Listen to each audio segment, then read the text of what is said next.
भारत निर्माण कॉन्क्लेव 2026 में देश की राजनीति और विकास के कई बड़े चेहरे एक मंच पर एक साथ आज नजर आए।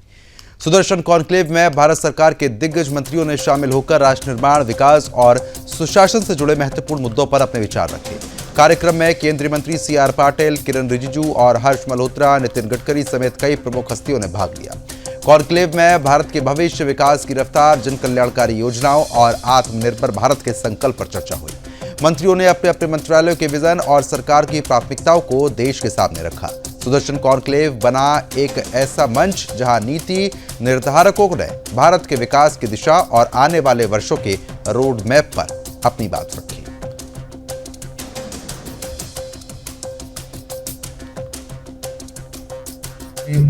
पूर्वोत्तर भारत के बारे में इतना नहीं जानते थे और पूर्वोत्तर भारत के लोग भी दिल्ली को दूरी महसूस करते थे। उसमें कोई फिजिकल इमोशनल कनेक्शन कोई था नहीं। औपचारिक तौर पर था, एक देश है तो एक ही सोच में हम लोग रहते हैं, मगर फिजिकली कोई ऐसा काम नहीं था जिसको हम कह सकते हैं कि नॉर्थ ईस्ट में बहुत बड़ा काम हुआ है उस जमाने में। 14 के बाद मोदी जी ने काफी उसको फोकस तरीके से काम करने शुरू किया और मुझे लगता है कि अब नॉर्थ ईस्ट में भी उसी स्तर से विकास हो रहे हैं जैसे देश के और हिस्सों में हो रहे हैं। कि पहले आपको एक बात समझनी पड़ेगी कि ये सिर्फ काम सरकार का नहीं है, सबका काम है। हाँ। अब आगे बढ़ते हैं। महाराष्ट्र के पुणे जिले स्थित श्री क्षेत्र देहू से जगतगुरु संत तुकाराम महाराज की पावन पालकी का वार्षिक पंढरपुर प्रस्थान श्रद्धा, भक्ति और पारंपरिक विधि विधान के साथ संपन्न हुआ। मुख्य मंदिर में महापूजा और अभिषेक के बाद पालकी को विधिवत रवाना किया गया। इस दौरान आपको बता दें कि जयघोष, ढोल, ताशों और टाल की मधुर ध्वनि और हजारों वारकारियों के भक्ति से पूरा देहनगरी भक्ति में नजर आया। इस ऐतिहासिक अवसर पर महाराष्ट्र की उप मुख्यमंत्री सुनेत्रा अजीत पवार, संत तुकाराम महाराज संस्थान के विश्वस्त एवं संत तुकाराम महाराज के 12वें वंशज जालिंदर विश्वनाथ मोरे, सांसद श्रीरंग, विधायक सुनील, विधायक महेश, पूर्व सांसद संभाजी राजे भोसले सहित अनेक जनप्रतिनिधि और संत महंत उपस्थित रहे। उप मुख्यमंत्री सुनेत्रा अजीत पवार ने कहा कि पिछले 2 दिनों से लगातार हो रही भारी बारिश और इंद्रायणी नदी ने आई बाढ़ को देखते हुए प्रशासन ने सीमित संख्या में देहू और आने की अपील जो है वो यहाँ पर की थी। उन्होंने बताया कि श्रद्धालुओं ने प्रशासन की अपील का सम्मान किया, जिससे पालकी प्रस्थान शांतिपूर्ण और सुरक्षित ढंग से पूरी तरीके से संपन्न हुआ है। तस्वीरें आप देख सकते हैं।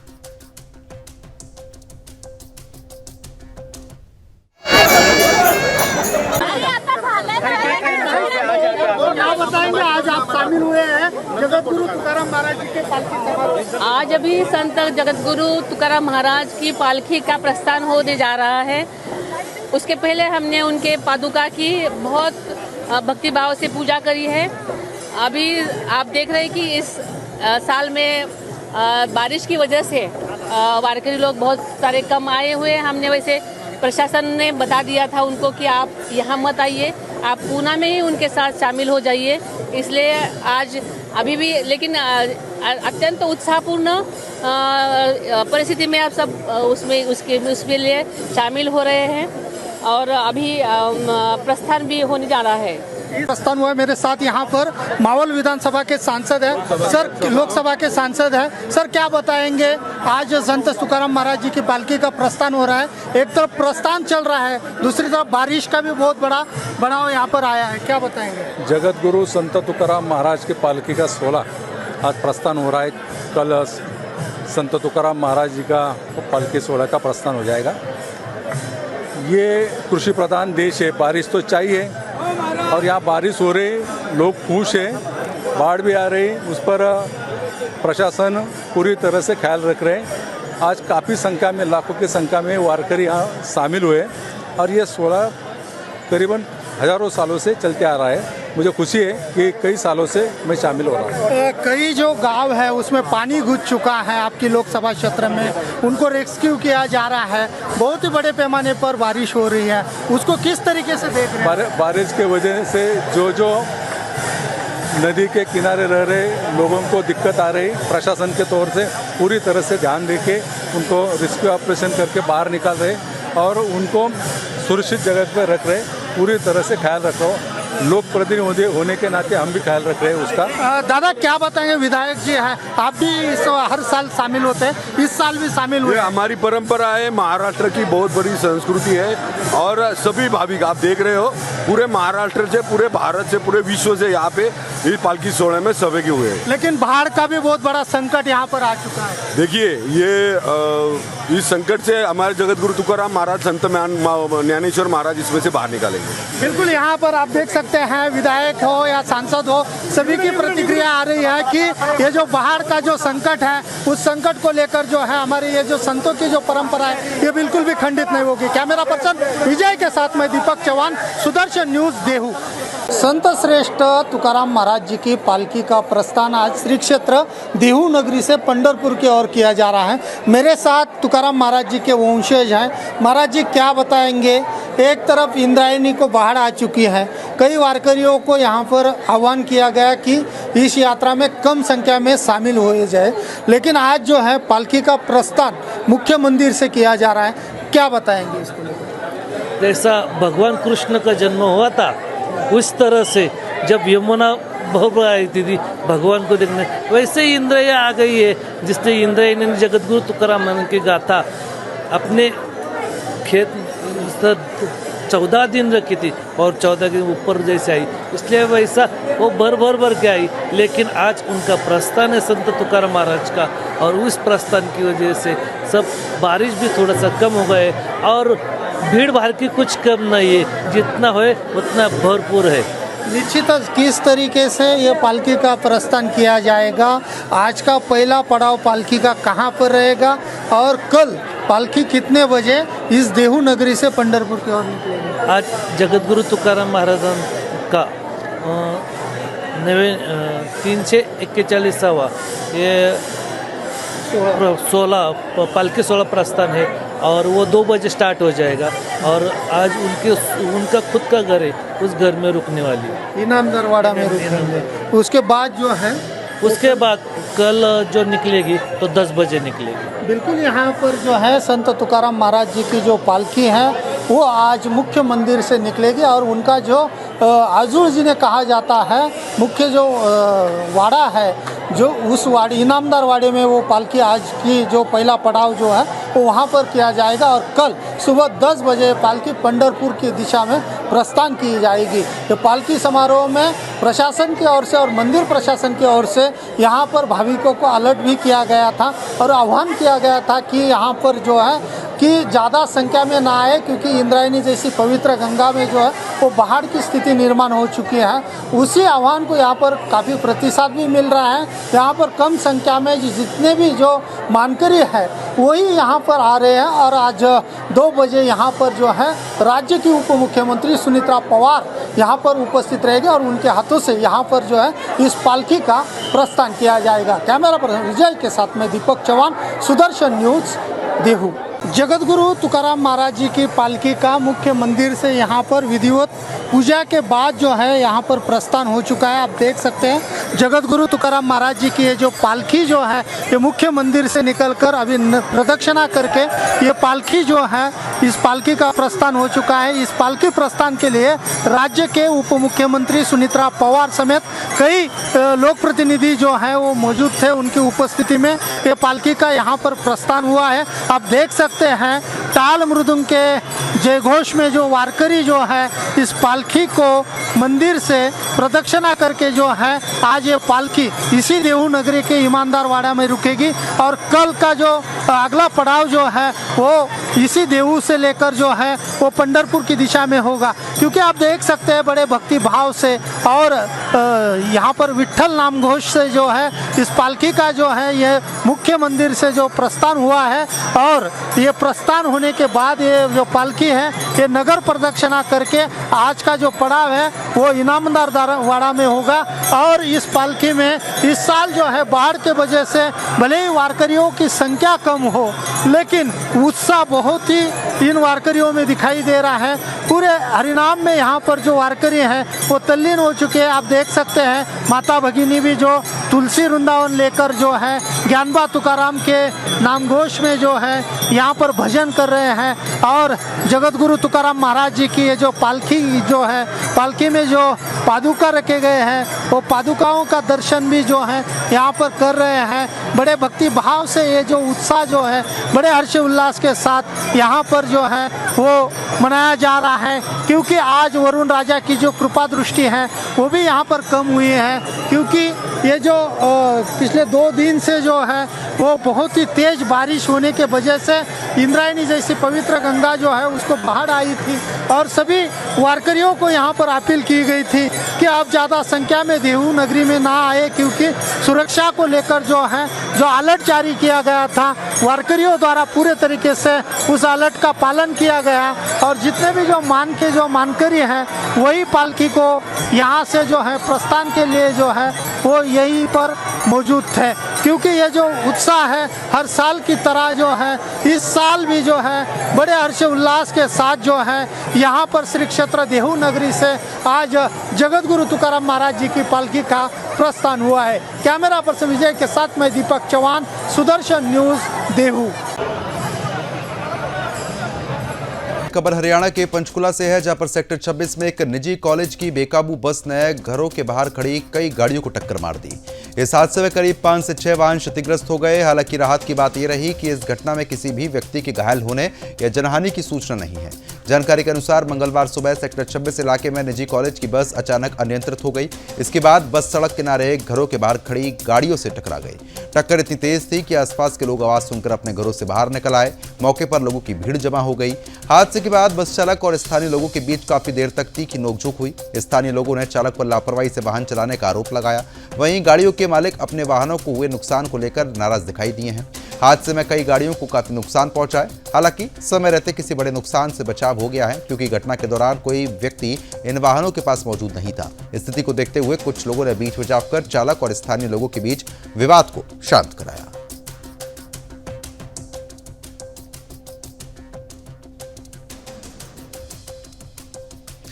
खबर जम्मू कश्मीर के डोडा जिले के ठाठरी शहर से है। आपको बता दें कि जहां पर भारी बारिश के बाद अचानक बाढ़ और कीचड़ के बहाव की स्थिति पैदा हो गई।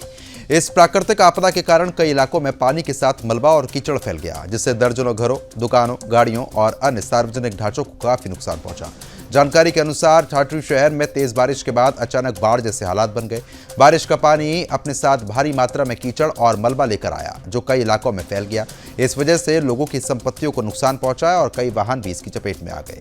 इस घटना में दर्जनों गाड़ियों के क्षतिग्रस्त होने की जानकारी सामने आई है। वहीं कुछ गाड़ियों के बह जाने की खबर भी है। इसके अलावा कई घरों और दुकानों को भी नुकसान पहुंचा है। दरअसल भारी बारिश के कारण क्षेत्र में भूस्खलन और कीचड़ के बहाव की स्थिति बन गई थी। इसका असर यातायात व्यवस्था पर पड़ा है। आपको बता दें कि डोडा किश्तवाड़ राष्ट्रीय राजमार्ग यानी कि NH 244 पर कई स्थान जो है वो फिलहाल बंद हो गए थे, जिससे आवाजाही भी प्रभावित हुई है।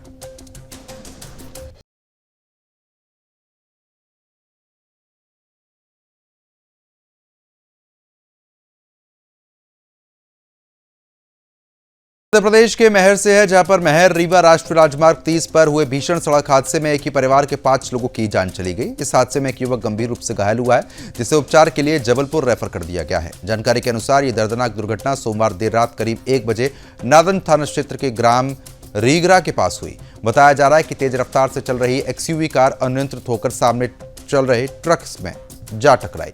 टक्कर इतनी तेज थी कि कार का अगला हिस्सा क्षतिग्रस्त हो गया। हादसे के बाद कार में सवार लोग अंदर ही फंस गए। घटना की सूचना मिलने के बाद मौके पर पहुंची टीम ने काफी प्रयास के बाद राहत कार्य किया।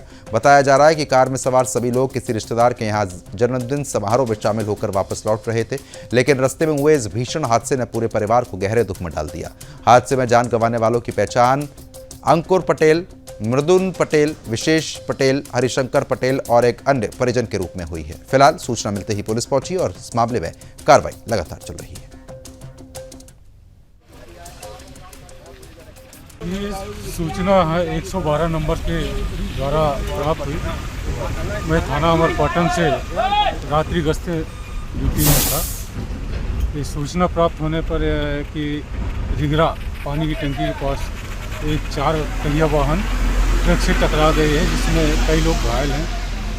तो इस सूचना पे आए यहाँ थाना देहात क्षेत्र की 112 नंबर और नेशनल हाईवे की पेट्रोलिंग एम्बुलेंस वगैरह खड़ी थी। देखे यहाँ इसमें 5 व्यक्ति कार के अंदर ही मृत हालत में हैं और एक को बता रहे हैं कि घायल थे, तो उनको एम्बुलेंस से अमरपाटन अस्पताल पहुंचाया गया। सर कुछ जानकारी आई कौन लोग हैं या अभी कुछ पता करने का प्रयास किया? अभी तक जानकारी तो नहीं आ पाई है। कार के नंबर से पता लगाया जाता है कि मालिक कौन है, कौन इसमें। खबर महाराष्ट्र के मुंबई से है, जहां पर लगातार हो रही मूसलाधार बारिश के बीच शहर की रफ्तार थम गई। मौसम विभाग ने मुंबई के लिए ऑरेंज अलर्ट और पालघर जिले के लिए रेड अलर्ट जारी किया। इसके बावजूद रोजमर्रा की जिम्मेदारियों और रोजगार की मजबूरी के चलते लाखों लोग अपने काम के लिए घरों से बाहर निकलते दिखाई दिए।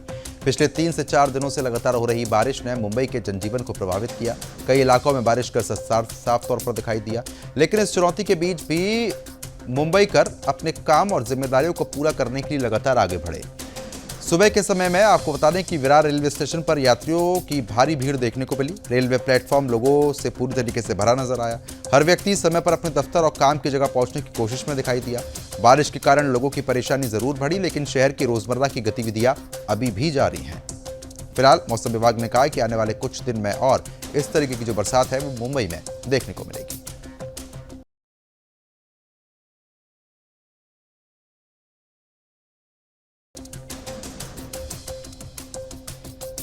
अब आगे बढ़ लेते हैं खबरों में। आपको बता दें कि खबर उत्तर प्रदेश के अंबेडकर नगर जिले से है, जहां पर एसटीएफ और 1 लाख रुपए के इनामी बदमाश के बीच हुई मुठभेड़ में बदमाश आसिम अली उर्फ विक्की मारा गया। मुठभेड़ के दौरान एसटीएफ का एक सिपाही भी गोली लगने से घायल हुआ, जिसका उपचार चल रहा है। जानकारी के अनुसार ये मुठभेड़ अंबेडकर नगर के बेवाना थाना क्षेत्र के जगदीशपुर के पास हुई।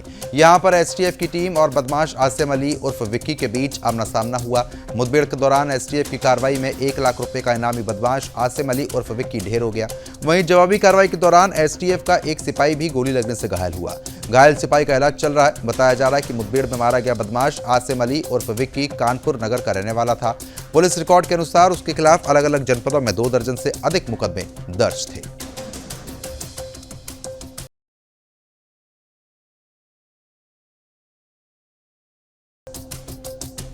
खबर नई दिल्ली से है, जहां पर तालकटोरा इंडोर स्टेडियम में इंडियन एमेच्योर बॉक्सिंग फेडरेशन यानी कि IABF की प्रो बॉक्सिंग लीग का शुभारंभ हुआ है। खेल, संस्कृति, राष्ट्रभक्ति और भारतीय परंपरा के समन्वय से सजे इस आयोजन में हजारों दर्शकों की मौजूदगी के बीच पूरे स्टेडियम में उत्साह और खेल भावना का माहौल साफ तौर पर देखने को मिला। कार्यक्रम का शुभारंभ दिल्ली विधानसभा के अध्यक्ष ब्रजेंद्र गुप्ता ने दीप प्रज्वलित करके किया। इस अवसर पर वरिष्ठ सांसद जगदम्बिका पाल, बीजेपी के राष्ट्रीय सह मीडिया प्रभारी संजय मयूख, पूर्व केंद्रीय मंत्री सुरेश पचौरी, विधायक अशोक गोयल सहित अनेक विशिष्ट अतिथि उपस्थित रहे। चारों फ्रेंचाइजी टीमों के प्रतिनिधियों ने भी दीप प्रज्वलित कर खिलाड़ियों का उत्साहवर्धन किया। समारोह की शुरुआत खिलाड़ियों के आकर्षक मार्च पास्ट और मुक्का मार थीम सॉन्ग की प्रस्तुति से हुई। वहीं common model senior secondary school के विद्यार्थियों ने सामूहिक हनुमान चालीसा का पाठ कर आयोजन को आध्यात्मिक गरिमा प्रदान की। इसके बाद खिलाड़ियों ने खेल भावना और निष्पक्ष प्रतिस्पर्धा की शपथ ली, जबकि रिंग कमेटी के चेयरमैन श्री राकेश भारद्वाज ने रेफरी और जजों को अंतर्राष्ट्रीय नियमों के अनुरूप निष्पक्ष संचालन की शपथ दिलाई। IABF के राष्ट्रीय अध्यक्ष डॉक्टर राकेश मिश्रा ने कहा कि देश में मुक्केबाजी को क्रिकेट की तरह लोकप्रिय बनाने का लक्ष्य रखा गया है।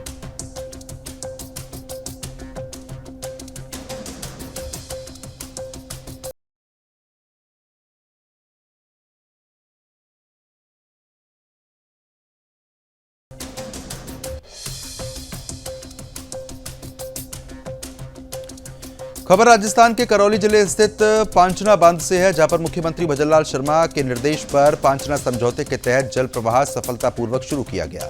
जल छोड़ने के दौरान एक गेट में आई तकनीकी खामी को पूरा रात चले अभियान के बाद दूर कर लिया गया है। इसके बाद तड़के 4:50 पर प्रभावित गेट भी खोल दिए गए। पानी छोड़े जाने के दौरान एक गेट में तकनीकी दिक्कत सामने आई थी। सूचना मिलते ही जिला प्रशासन ने तत्काल कार्रवाई करते हुए जल संसाधन विभाग और एसडीआरएफ की टीमों को मौके पर तैनात किया गया। मुख्यमंत्री भजन लाल शर्मा के निर्देश पर अधिकारियों और विशेषज्ञों ने पूरी रात युद्ध स्तर पर अभियान चलाया। इस अभियान के लिए भरतपुर, बिलासपुर और मथुरा से विशेषज्ञों को बुलाया गया था। सभी ने मिलकर तकनीकी खामियों को दूर करने का प्रयास किया, जिसके बाद लिफ्ट, कैनाल और नदी की ओर से निर्धारित सभी गेट खोल दिए गए। साथ ही तकनीकी रूप से प्रभावित गेट को भी आज तड़के 4:50 पर सफलतापूर्वक खोल दिया गया है।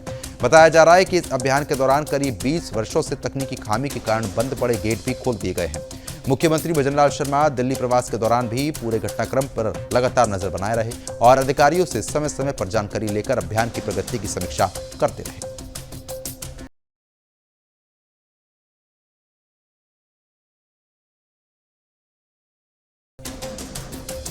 एक खबर राजस्थान के अजमेर से है, जहां पर अजमेर जयपुर हाईवे पर 200 फीट बत्ती के पास एक भीषण सड़क हादसे ने 3 मासूम बच्चों की जान ले ली। एक तेज रफ्तार और बेकाबू ट्रॉले ने सड़क किनारे मौजूद 5 लोगों को कुचल दिया है। इस दुर्घटना में 3 बच्चों की मौके पर ही मृत्यु हो गई, जबकि एक बच्चा अब भी लापता बताया जा रहा है। हादसे के समय परिवार सड़क किनारे मौजूद था। इसी दौरान तेज गति से आया बेकाबू ट्रॉला उन पर चढ़ गया। इस दुर्घटना में बच्चों के माता पिता गंभीर रूप से घायल हुए, जिन्हें तत्काल उपचार के लिए अस्पताल में भर्ती करा दिया गया है। घटना के बाद पूरे क्षेत्र में अफरा तफरी का वातावरण है। सूचना मिलते ही पुलिस और सिविल डिफेंस की टीमें मौके पर पहुंची हैं। घायल दंपत्ति को तुरंत अस्पताल पहुंचाया गया, साथ ही राहत और बचाव अभियान शुरू कर दिया गया।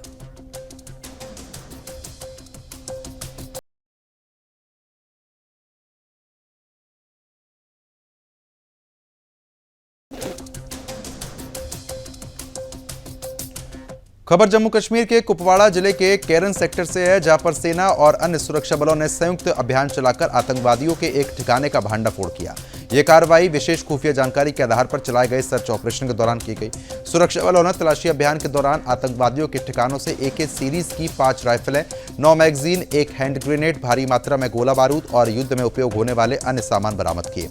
इस बरामदगी को एक सुरक्षा बलों के लिए एक महत्वपूर्ण सफलता माना जा रहा है। फिलहाल इस अभियान से जुड़ी अन्य जानकारियों की प्रतीक्षा की जा रही है। सुरक्षा एजेंसी इस पूरे मामले की जांच कर रही है।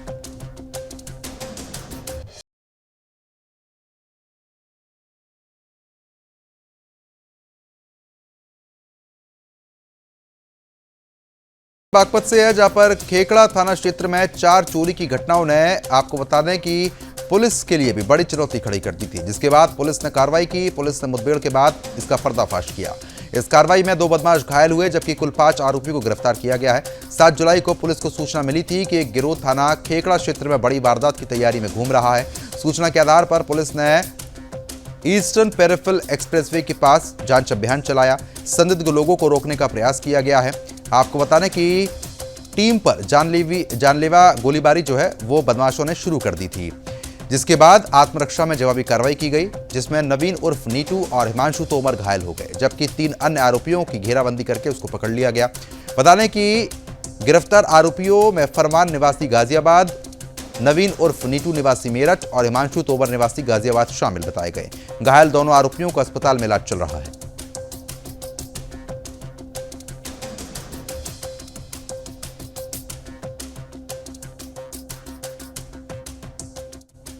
अवगत कराना है कि जनपद बागपत में विगत दिनों हुई तार चोरी की घटनाओं के मद्देनजर पुलिस अधीक्षक बागपत के निर्देशन में कई टीमों का गठन किया गया था, जिसमें आज दिनांक 7 जुलाई 2026 को मुखबिर खास द्वारा सूचना प्राप्त हुई कि तार चोरों का एक गिरोह थाना खेकड़ा क्षेत्र में घटना करने के लिए आया हुआ है। तत्पश्चात थाना खेकड़ा पुलिस द्वारा चेकिंग अभियान शुरू किया गया, जिसमें आज सुबह करीब 3 बजे मुबारकपुर जंगल में पेरीफेरल के पास अभियुक्तों द्वारा पुलिस पार्टी पर जान से मारने की नीयत से फायर किया गया। तत्पश्चात थाना खेकड़ा पुलिस द्वारा आत्मरक्षार्थ सूक्ष्म फायर किया गया, जिसमें 2 अभियुक्तों को घायल अवस्था में गिरफ्तार कर CHC खेकड़ा भेजा गया है एवं 3 अन्य अभियुक्तों को भी इसमें गिरफ्तार किया गया है। पर्दाफाश जो है वो बागपत पुलिस ने यहां पर किया है। मुठभेड़ में 2 बदमाश घायल हुए हैं, जिनको अस्पताल में भर्ती करा दिया गया और इस मामले में लगातार जांच चल रही है। फिलहाल 5 आरोपी पुलिस की गिरफ्त में आ चुके हैं, जिनसे पूछताछ चल रही है और आने वाले समय में खुलासे और देखने को मिलेंगे।